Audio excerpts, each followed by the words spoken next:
আসসালামু আলাইকুম everyone, welcome back to my channel Tumpa's creation. আজ আমি কোনো রেসিপি তৈরি করব না, আমার হাজব্যান্ড আমাদের সবার জন্য নতুন আলু দিয়ে আলুর দম তৈরি করবে। তো চলুন উনি কিভাবে আলুর দম তৈরি করে রেসিপিটি দেখে নেই। তো এখানে আমি রেডি করে নিয়েছি কি কি লাগবে। তো নিয়েছি মটরশুঁটি, আলু গোল গোল করে কেটে নিয়েছি, পেঁয়াজ, কাঁচামরিচ, হলুদ গুঁড়া, মরিচ গুঁড়া, আদা, রসুন, ধনেপাতা, টমেটো পেস্ট করে নিয়েছি, লবণ, জিরার গুঁড়া।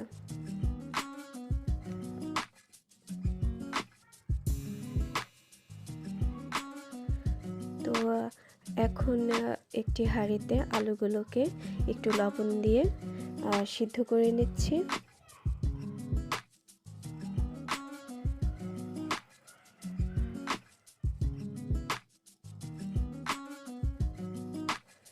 তো আলহামদুলিল্লাহ আলুগুলো সিদ্ধ হয়ে গেছে,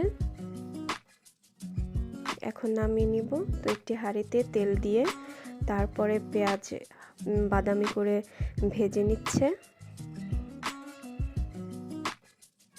তারপরে এর মধ্যে দিয়ে দিচ্ছে আদা রসুনের পেস্ট, দিয়ে ভালোভাবে একটু ভেজে নিচ্ছে। সামান্য একটু পানি দিয়ে মশলাগুলোকে ভালোভাবে কষিয়ে নিচ্ছে। তো এখন অ্যাড করে দিচ্ছে হলুদের গুঁড়া, মরিচের গুঁড়া, দিয়ে ভালোভাবে মশলাটাকে কষিয়ে নিচ্ছে। এখন সামান্য পরিমাণ একটু জিরার গুঁড়া অ্যাড করে দিয়েছে। এখন দিয়ে দিচ্ছে টমেটোর পেস্ট, দিয়ে ভালোভাবে মশলাটাকে কষিয়ে নিচ্ছে।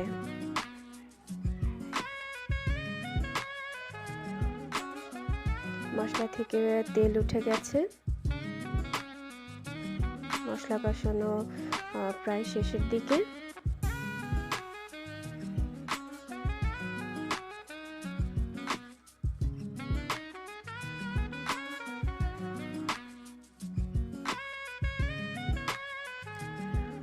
আলহামদুলিল্লাহ মশলা কষানো হয়ে গেছে। তো এর মধ্যে সিদ্ধ করা আলুগুলো অ্যাড করে দিয়েছে, দিয়ে ভালোভাবে কষিয়ে নিচ্ছে মশলার সাথে। এখন অ্যাড করে দিচ্ছে মটরশুঁটি দিয়ে ভালোভাবে কষিয়ে নিচ্ছে। কষানো হয়ে গেছে। তো এখন এর মধ্যে একটু পানি দিয়ে ভালোভাবে রান্না করে নিচ্ছে।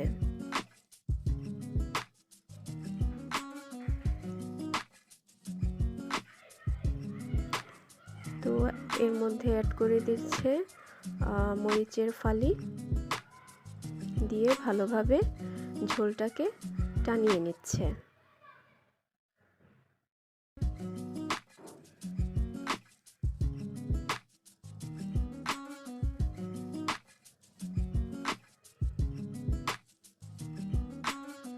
আলহামদুলিল্লাহ আলুর দম প্রায় রেডি হয়ে গেছে। তো এখন একটু ধনেপাতা দিয়ে দিচ্ছে।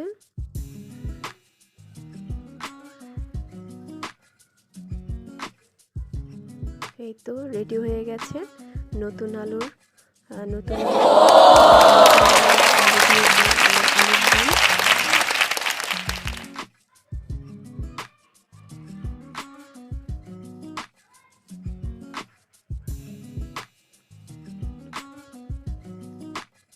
আলহামদুলিল্লাহ এখন আমি সার্ভ করে নিচ্ছি।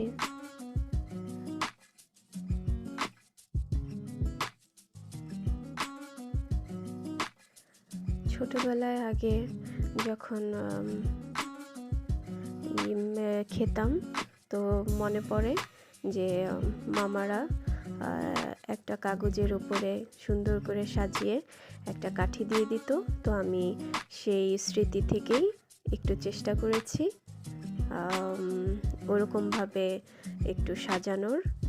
তো এখানে আমি একটা কাগজের উপরে আলুর দমগুলি নিয়ে নিচ্ছি।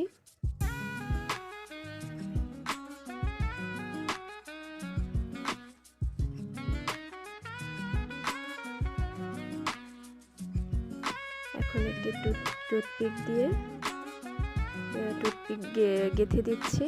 তো এরপরে একটু মশলা অ্যাড করে দিচ্ছি উপর দিয়ে।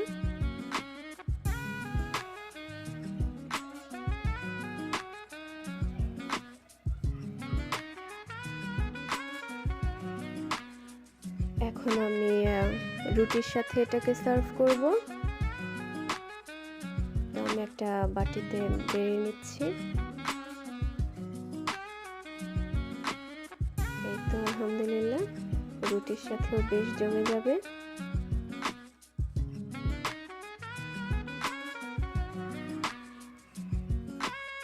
তো এই ছিল আজকে আমার রেসিপি। আমার হাজব্যান্ড তৈরি করেছে তার নিজ হাতে সবার জন্য। তো রেসিপিটি কেমন লেগেছে সবাই কমেন্টসে জানাবেন। সবাই ভালো থাকবেন। আসসালামু আলাইকুম। আল্লাহ হাফেজ।